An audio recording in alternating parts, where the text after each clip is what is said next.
భగవద్గీత అధ్యాయం 2 శ్లోకం 35 శ్లోకం భయాత్ రణాత్ ఉపరతం మంస్యంతే త్వం మహారథా యేషాం చ త్వం బహుమతో భూత్వా యాస్యసి లాఘవం. ఓ అర్జున, నీతో సమానమైన మహాయోధులు ఏమనుకుంటారు తెలిస్తే? పోరాట భయంతోనూ పిరికితనంతోనూ నువ్వు యుద్ధాన్ని వదిలిపోయావని భావిస్తారు. నిన్ను గౌరవించిన వాళ్ల కన్నుల్లో నీ విలువ పడిపోతుంది. తాత్విక వ్యాఖ్యానం. ఈ శ్లోకంలో శ్రీకృష్ణుడు అర్జునుని మనస్సును కదిలించడానికి సామాజిక గౌరవం అనే పంథాను ఎత్తిచూపుతున్నాడు. నీ సహయోధులే నిన్ను పిరికివాడిగా తక్కువ చేసి చూస్తారు అన్న ముక్త స్పష్టమైన హెచ్చరిక ఇది. మన జీవితాల్లోనూ ఇదే మాట వర్తిస్తుంది.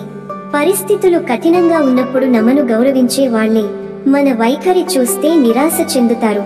గౌరవం సంపాదించటానికి సంవత్సరాలు పడతాయి, కానీ పిరికితనంతో ఒక్క చర్యతోనే అది కోల్పోతాం.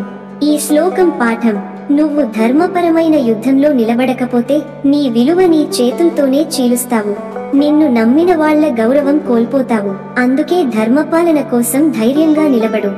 సందేశం: నీ జీవితంలో కూడా అలాంటి క్షణాలు వస్తాయి. భయం, అనిశ్చితి మధ్య నీ గౌరవం, నీ ధర్మం నిలబెట్టుకోవాలంటే నీ నిర్ణయమే తేల్చుతుంది. ఈ సందేశం మీలో ధైర్యాన్ని కలిగిస్తే లైక్ చేయండి. మీ అభిప్రాయం కామెంట్ చేయండి. ధైర్యాన్ని అవసరపడే వారికి షేర్ చేయండి. ఇంకా గీతా జ్ఞానానికి మా ఛానల్ను సబ్స్క్రైబ్ చేయండి. ఓం తత్ సత్. ధన్యవాదములు. జై శ్రీకృష్ణ.